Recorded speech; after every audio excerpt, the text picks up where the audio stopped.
राम राम जी। राजे शिवनाम उपदेश अध्याय 48। बाला जी ने कहा, गुरु जी राजा शिवनाम गुरु जी की आज्ञा अनुसार राजा शिवनाम ने एक बड़ी सुंदर धर्मशाला का निर्माण करवाया। उस विच बहुत ही सुंदर चित्रकारी की गई सी। बहुत ही सुंदर तरह के पत्थर उसके फर्श विच लगाए गए सी अते सुंदर तरह के गलीचे उस धर्मशाला विछाए गए सी। सुंदर पलंग राजे शिवनाम ने उत्ते सजाया अते उत्ते सुंदर चादरां रेशमी विछाईयां गईयां।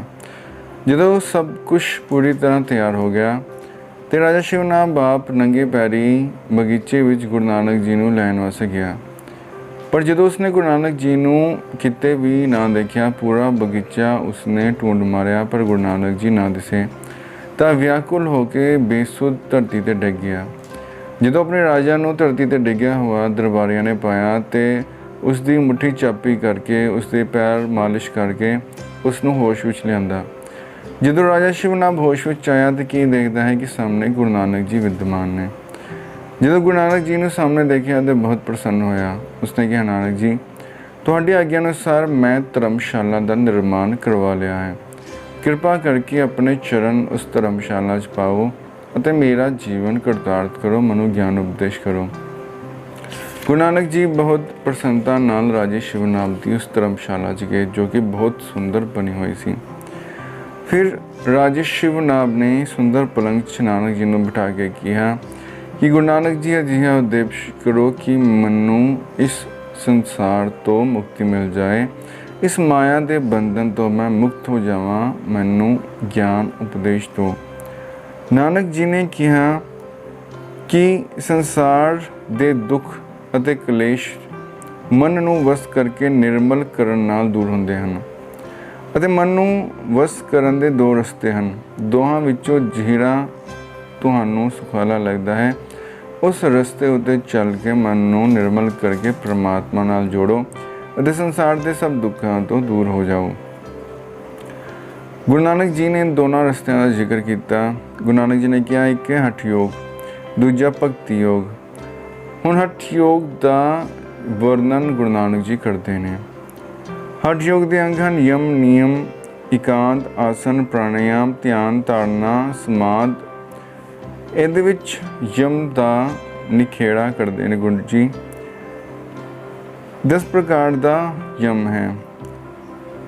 हिंसा, मन, बचन ते शरीर नाल किसी का बुरा ना चितवना, अहिंसावादी होना। मन की हिंसा किसी का बुरा चितवना है। बचना की हिंसा फिक्का कोड़ा बोलना है।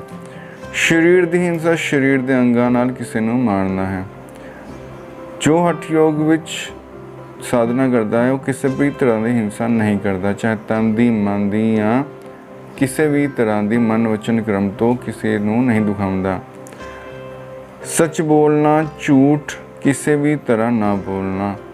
जो वचना की अहिंसा है उहदे विच सच बोलना बहुत ज़रूरी है। चोरी का त्याग, ये 2 प्रकार की है, मन ते तन की चोरी। किसी की चीज़ चुरा लेनी यह तन की चोरी है। पाप करके उसनूं छुपा के रखना है मन की चोरी है। जो हठ योग का साधक हुंदा है वो तन या मन की चोरी नहीं करता। ब्रह्मचर्य, काम नूं जितना प्रकार नाल इस्त्री दीयां गल्लां नहीं करनियां, इस्त्रियां दी गल्लां सुननियां नहीं, इस्त्री पास इकल्ले नहीं बैठना, इस्त्री दे शरीर नाल छूना नहीं, इस्त्री नूं प्रेम नाल देखना नहीं, इस्त्री नाल मिलना नहीं, इस्त्री नूं मन विच चितवना भी नहीं, इस्त्री नाल भोग नहीं करना। इन्हां तो बचना ब्रह्मचर्य कहलाता है। हठ योगी इस ब्रह्मचर्य का पालन करता है। जिहड़ा इन्हां 8 कर्मां तो बचिया रहे वह ब्रह्मचर्य का धारनी हुंदा है। हुण यम, धीरज धारना यम है। दुख सुख विच अधीरज ना होना, किसी औकड़ समय भी मन नूं डोलन दा देना। यम क्षमा है, मन विच कभी भी क्रोध ना करना। भाव कोई कितना भी भला बुरा कहे इस विच धीरज धार के रखना। दया करनी, किसी नूं दुखी वेख के उसका दुख वंडावे। कोमल हिरदा, ਸਭ ਨਾਲ ਹਿੱਤ ਤੇ ਭਲੇ ਦੇ ਬਚਨ ਕਰਨੇ। ਖਾਣ ਪੀਣ ਦੀ ਮਰਿਆਦਾ, ਮਾੜਾ ਚੰਗਾ ਵਿਚਾਰ ਕੇ ਜਿਤਨੀ ਭੁੱਖ ਹੋਵੇ ਉਸ ਤੋਂ ਕੁਝ ਥੋੜਾ ਖਾਣਾ। ਜੋ ਹਠ ਯੋਗ ਦਾ ਸਾਧਕ ਹੈ ਉਹ ਮਾंस ਦਾ ਸੇਵਨ ਬਿਲਕੁਲ ਨਹੀਂ ਕਰਦਾ, ਕਿਸੇ ਤਰ੍ਹਾਂ ਦੇ ਨਸ਼ੇ ਦਾ ਸੇਵਨ ਨਹੀਂ ਕਰਦਾ। ਅਤੇ ਕੁਝ ਜੋ ਹਠ ਯੋਗੀ ਨੇ ਉਹ ਤੇ ਲਸਣ ਪਿਆਜ਼ ਦਾ ਸੇਵਨ ਵੀ ਨਹੀਂ ਕਰਦੇ। ਪਵਿੱਤਰਤਾ, ਜਲ ਅਥਵਾ ਮਿੱਟੀ ਨਾਲ ਸਰੀਰ ਸਾਫ਼ ਕਰਨਾ। ਅੰਗ ਦੂਜਾ ਨੇਮ ਇਹ ਵੀ 10 ਪ੍ਰਕਾਰ ਦਾ ਹੈ। ਜੋ ਸਾਧਕ ਹੈ ਉਹ ਆਪਣੇ ਸਰੀਰ ਨੂੰ ਰੋਜ਼ ਸਾਫ਼ ਰੱਖਦਾ ਹੈ। ਮਨ ਦੀ ਸਫਾਈ ਕਰਦਾ ਹੈ। ਯੋਗ ਸਾਧਨਾ ਨਾਲ ਸਰੀਰ ਦੀ ਸਫਾਈ, ਪੁਰਾਣੇ ਜ਼ਮਾਨੇ 'ਚ ਮਿੱਟੀ ਨਾਲ ਸਰੀਰ ਦੀ ਸਫਾਈ ਹੁੰਦੀ ਸੀ, ਜਿਸ ਤਰ੍ਹਾਂ ਅੱਜ ਕੱਲ੍ਹ ਮੁਲਤਾਨੀ ਮਿੱਟੀ ਦੇ ਸਾਬਣ ਵੀ ਪ੍ਰਚਲਿਤ ਹਨ। ਪੁਰਾਣੇ ਸਮੇਂ 'ਚ ਮੁਲਤਾਨੀ ਮਿੱਟੀ ਨਾਲ ਸਰੀਰ ਨੂੰ ਰਗੜ ਕੇ ਸਾਫ਼ ਕੀਤਾ ਜਾਂਦਾ ਸੀ। ਤਪ 3 ਪ੍ਰਕਾਰ ਦੇ ਹਨ, ਤਮੋਗੁਣੀ ਤਪ, ਸਤੋਗੁਣੀ ਤੇ ਰਜੋਗੁਣੀ। ਤਮੋਗੁਣੀ ਤਪ ਕਿਹੜੇ ਹੁੰਦੇ ਨੇ? ਭੁੱਖੇ ਰਹਿਣਾ, ਧੁਨੀ ਤਪਾ ਕੇ ਬੈਠਣਾ, ਜਲ ਧਾਰਾ ਕਰਨੀ ਹੈ, ਤਮੋਗੁਣੀ ਤਪ ਹੈ। ਰਜੋਗੁਣੀ ਤਪ, ਕੁਕਰਮਾਂ ਵੱਲੋਂ ਇੰਦਰੀਆਂ ਨੂੰ ਰੋਕ ਕੇ ਚੰਗੇ ਕਰਮਾਂ ਵੱਲ ਲਾਉਣਾ। ਸਤੋਗੁਣੀ ਤਪ, ਬ੍ਰਿਤੀ ਨੂੰ ਟਿਕਾਉਣਾ, ਇੱਕ ਲਿਵ ਪ੍ਰਮਾਤਮਾ ਦੇ ਨਾਮ ਵਿੱਚ ਮਨ ਨੂੰ ਟਿਕਾਉਣਾ। ਸੰਤੋਖ ਧਾਰਨਾ ਵੀ 2 ਪ੍ਰਕਾਰ ਦਾ ਹੈ। ਹੱਥ ਆਵੇ ਕੁਝ ਨਾ ਤੇ ਆਪਣੇ ਆਪ ਨੂੰ ਸੰਤੋਖੀਆਂ ਖਵਾਉਣਾ। ਇਸ ਨਾਲ ਹਿਰਦੇ ਵਿੱਚ ਖੁਸ਼ੀ ਨਹੀਂ ਹੁੰਦੀ, ਕੇਵਲ ਵਡਿਆਈ ਵਾਸਤੇ ਐਸਾ ਕਹਿੰਦਾ ਹੈ। ਯਥਾ ਲਾਭ ਤਥਾ ਸੰਤੁਸ਼ਟ, ਜੋ ਮਿਲ ਜਾਏ ਉਸ ਵਿੱਚ ਸੰਤੁਸ਼ਟ ਰਹਿਣਾ ਹੀ ਅਸਲੀ ਸੰਤੋਸ਼ ਹੈ ਤੇ ਪ੍ਰਸੰਨ ਰਹਿਣਾ। ਰਜਾ ਭਾਣੇ ਵਿੱਚ ਰਾਜੀ ਰਹਿਣਾ ਤੇ ਗੁਰੂ ਬਚਨਾ ਤੇ ਸ਼ਰਧਾ ਧਾਰ ਰੱਖਣੀ, ਇਹ ਵੀ ਸੰਤੋਖ ਹੈ। ਦਾਨ ਦੇਣਾ, ਇਹ ਵੀ 3 ਤਰ੍ਹਾਂ ਦਾ ਹੈ, ਤਮੋ, ਰਜੋ ਤੇ ਸਤੋ। ਤਾਮਸਿਕ ਦਾਨ ਹੈ ਲੜਾਈ ਝਗੜਾ ਕਰਕੇ ਬਿਨਾਂ ਸਮਾਂ ਵਿਚਾਰ ਕੇ ਦਾਨ ਦੇਣਾ, ਇਸ ਦਾ ਨਾਮ ਤਮੋਗੁਣੀ ਦਾਨ ਹੈ। ਇਸ ਦਾ ਤੁਛ ਫਲ ਪ੍ਰਾਪਤ ਹੁੰਦਾ ਹੈ। ਰਾਜਸੀ ਦਾਨ ਆਪਣੀ ਕੀਰਤੀ ਵਾਸਤੇ ਦਾਨ ਦੇਣਾ, ਜ਼ਿਆਦਾਤਰ ਅੱਜ ਕੱਲ੍ਹ ਰਾਜਸੀ ਦਾਨ ਦਿੰਦੇ ਹਨ ਕਿ ਸਾਡਾ ਨਾਮ ਹੋਏ। ਸਾਤਵਿਕ ਦਾਨ ਹੁੰਦਾ ਹੈ ਅਧਿਕਾਰੀ ਪੁਰਖ ਜਾਣ ਕੇ ਉਸ ਨੂੰ ਬੇਨਤੀ ਕਰਕੇ ਨਿਮਰਤਾ ਨਾਲ ਦੇਣਾ, ਇਸ ਦਾ ਬਹੁਤ ਪੁੰਨ ਹੁੰਦਾ ਹੈ। ਪੂਜਾ ਮਨ ਕਰਕੇ ਕਰਨੀ, ਗੁਰੂ ਉਪਦੇਸ਼ ਅਨੁਸਾਰ ਰਹਿਣਾ। ਸਿਧਾਂਤ, ਆਪਣੇ ਗੁਰੂ ਦੇ ਸਿਧਾਂਤ ਤੋਂ ਉਲਟੀ ਗੱਲ ਨਹੀਂ ਸੁਣਨੀ। ਬ੍ਰਿਤੀ, ਸ਼ਾਂਤ ਸੁਭਾਅ, ਮਿੱਠਾ ਬੋਲਣਾ, ਨੀਵੇਂ ਬਣ ਕੇ ਰਹਿਣਾ। ਪਾਠ ਕਰਨ ਸਮੇਂ ਕੋਈ ਗੱਲ ਨਾ ਕਰਨੀ। ਹੋਮ, ਲੋੜਵੰਦ ਭੁੱਖੇ ਤਿਹਾਏ ਸਿੱਖ ਨੂੰ ਪ੍ਰਸ਼ਾਦਾ ਛਕਾਉਣਾ। ਇਹ ਬ੍ਰਹਮ ਪ੍ਰਸ਼ਾਦ ਛਕਣ ਲੱਗੇ ਵਾਹਿਗੁਰੂ ਉਚਾਰਨ ਕਰਕੇ ਮੂੰਹ ਗਰਾਈ ਪਾਉਣਾ ਹੋਮ ਹੈ। ਅੰਗ ਤੀਜਾ ਇਕਾਂਤ, ਜਿਸ ਜਗ੍ਹਾ ਕੋਈ ਗੱਲਬਾਤ ਨਾ ਸੁਣੀ ਜਾਵੇ ਉੱਥੇ ਵਿਚਰਨ ਕਰਨਾ। ਆਸਨ ਜਿਤਨੇ, 84 ਆਸਨ ਮੁੱਖ ਰੂਪ ਵਿੱਚ ਯੋਗ ਸਾਧਨਾ ਵਿੱਚ ਮੰਨੇ ਗਏ ਨੇ। ਵੈਸੇ ਤੇ ਆਸਨ ਅਣਗਿਣਤ ਨੇ ਪਰ 84 ਮੁੱਖ ਮੰਨੇ ਜਾਂਦੇ ਨੇ। ਉਹਨਾਂ ਵਿੱਚੋਂ ਸਿੱਧ ਆਸਨ ਬਹੁਤ ਪ੍ਰਚਲਿਤ ਹੈ। ਨਾਨਕ ਜੀ ਕਹਿੰਦੇ ਨੇ ਥੋੜੀ ਜਿਹੀ ਮਿੱਟੀ ਪੁੱਟ ਕੇ ਉੱਪਰ ਘਾਹ ਰੱਖ ਕੇ ਉੱਪਰ ਕੱਪੜਾ ਵਿਛਾਉਣਾ, ਇਸ ਉੱਤੇ ਬੈਠ ਕੇ ਖੱਬੇ ਪੈਰ ਦੀ ਅੱਡੀ ਨਾਲ ਗੁਦਾ ਦਾ ਮੂੰਹ ਬੰਦ ਕਰਨਾ ਤੇ ਸੱਜੇ ਪੈਰ ਨਾਲ ਇੰਦਰੀ ਨੂੰ ਦਬਾਉਣਾ, ਧਿਆਨ ਨੱਕ ਦੀ ਨੋਕ ਉੱਤੇ ਰੱਖਣਾ, ਇਹ ਸਿੱਧ ਆਸਨ ਹੈ। ਦੂਸਰਾ ਪਦਮ ਆਸਨ, ਉੱਪਰ ਦੱਸੇ ਅਨੁਸਾਰ ਆਸਨ ਕਰਕੇ ਚੌਕੜੀ ਮਾਰ ਕੇ ਸੱਜੇ ਪੈਰ ਉੱਤੇ ਖੱਬਾ ਪੈਰ ਰੱਖਣਾ ਤੇ ਖੱਬੇ ਪੈਰ ਤੇ ਸੱਜਾ ਪੈਰ ਰੱਖਣਾ। ਦੋਵੇਂ ਬਾਹਾਂ ਪਿੱਠ ਪਿੱਛੇ ਕਰਕੇ ਦੋਹਾਂ ਪੈਰਾਂ ਦੇ ਅੰਗੂਠੇ ਫੜ ਲੈਣੇ ਅਤੇ ਧਿਆਨ ਪ੍ਰਵੱਟੀਆਂ ਦੀ ਵਿਚਲੀ ਥਾਂ ਜਾਂ ਨੱਕ ਦੀ ਨੋਕ ਤੇ ਰੱਖਣਾ। ਇਹ ਪਦਮ ਆਸਨ ਦੀ ਵਿਆਖਿਆ ਕੀਤੀ ਹੈ।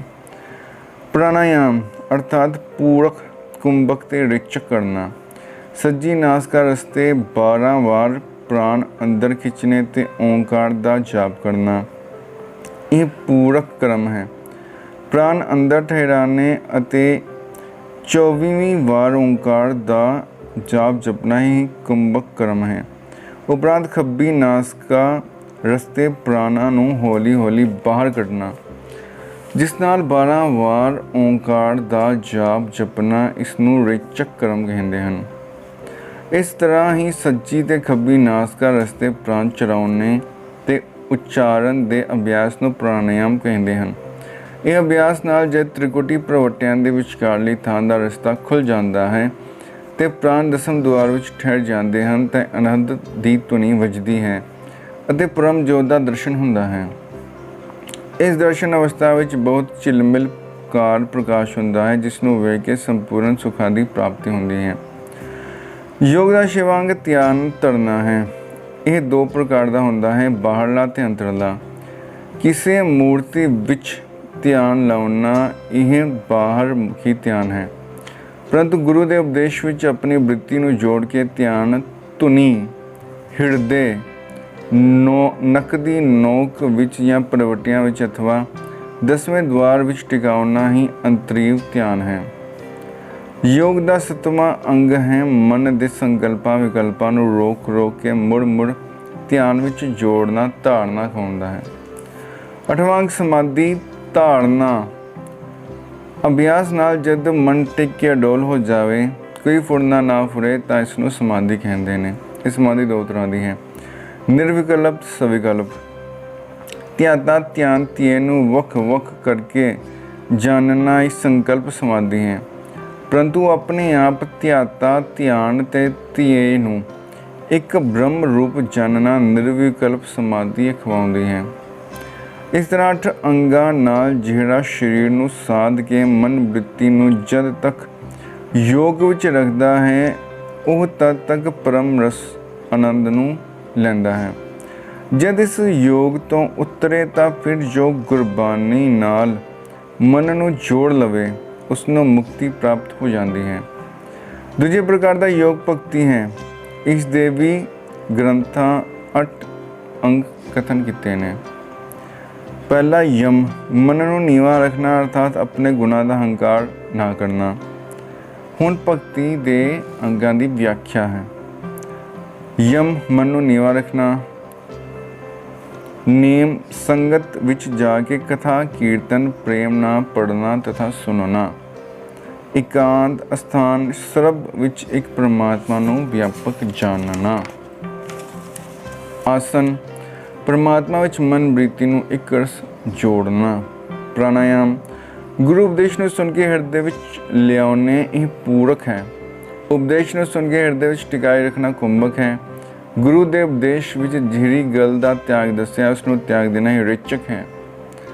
ਧਿਆਨ, ਗੁਰਬਾਣੀ ਨੂੰ ਪੜ੍ਹ ਸੁਣ ਕੇ ਉਸ ਦੇ ਅਰਥਾਂ ਵਿੱਚ ਧਿਆਨ ਰੱਖਣਾ ਸੰਕਲਪ ਵਿਕਲਪ ਦਾ ਫੁਰਨਾ ਹੈ। ਸਮਾਧੀ, ਜਦ ਘੜੀ 2 ਘੜੀ ਇਸ ਤਰ੍ਹਾਂ ਮਨ ਟਿਕ ਜਾਵੇ ਤਾਂ ਸਮਾਧੀ ਕਥਨ ਕੀਤੀ ਜਾਂਦੀ ਹੈ। 8 ਪਰ ਜਦ ਮਨ ਸ਼ਬਦ ਵਿੱਚ ਟਿਕਿਆ ਰਹੇ ਤਾਂ ਇਹ ਸਮਾਧੀ ਕਰਮ ਪੂਰਾ ਹੋ ਜਾਂਦਾ ਹੈ। ਇਸ ਤਰ੍ਹਾਂ ਹਠ ਯੋਗ ਅਤੇ ਭਗਤੀ ਯੋਗ ਦੇ ਅੰਗਾਂ ਦੀ ਵਿਆਖਿਆ ਗੁਰੂ ਨਾਨਕ ਜੀ ਨੇ ਬਹੁਤ ਸੁੰਦਰ ਤਰੀਕੇ ਨਾਲ ਕੀਤੀ। ਹੇ ਰਾਜਾ, ਕਲਯੁਗ ਵਿੱਚ ਇਹ ਭਗਤੀ ਯੋਗ ਹੀ ਸੌਖਾ ਸਾਧਨ ਹੈ। ਗੁਰੂ ਨਾਨਕ ਜੀ ਨੇ ਦੋਨਾਂ ਹਠ ਯੋਗ ਅਤੇ ਭਗਤੀ ਯੋਗ ਦੀ ਵਿਆਖਿਆ ਕਰ ਦਿੱਤੀ ਅਤੇ ਇਹ ਵੀ ਦੱਸ ਦਿੱਤਾ ਕਿ ਭਗਤੀ ਯੋਗ ਸਰਲ ਸਾਧਨ ਹੈ। ਕਲਯੁਗ ਵਿੱਚ ਕਸ਼ਟ ਯੋਗ ਬਹੁਤ ਔਖਾ ਹੈ, ਹਠ ਯੋਗ ਬਹੁਤ ਔਖਾ ਹੈ, ਇਸ ਨੂੰ ਜਨਾ ਖਣਾ ਨਹੀਂ ਕਰ ਸਕਦਾ। ਗੁਰੂ ਜੀ ਦਾ ਇਸ ਉਪਦੇਸ਼ ਸੁਣ ਕੇ ਰਾਜਾ ਸ਼ਿਵਨਾਭ ਨੇ ਆਪ ਜੀ ਦੇ ਚਰਨਾਂ 'ਚ ਮੱਥਾ ਟੇਕਿਆ ਅਤੇ ਭਗਤੀ ਯੋਗ ਧਾਰਨ ਵਾਸਤੇ ਆਪਣੀ ਇੱਛਾ ਪ੍ਰਗਟ ਕੀਤੀ। ਧੰਨਵਾਦ।